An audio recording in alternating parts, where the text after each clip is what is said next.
Hey, what's up? This is Ricardo at Parts People, and in this video, we'll outline the steps for completing a part replacement on your Dell PC.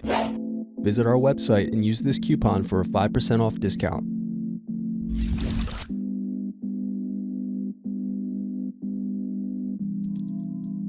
Slide open locking mechanism and remove battery. Unscrew, then remove access door.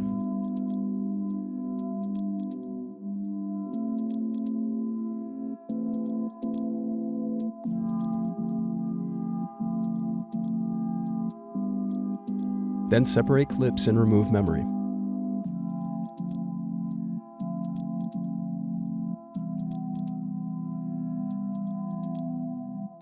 Thanks for watching. Don't forget to like and subscribe if you enjoyed this video. And if you need more, check out this playlist to watch other tutorials for your laptop. You can also click here to find parts for your laptop at partspeople.com.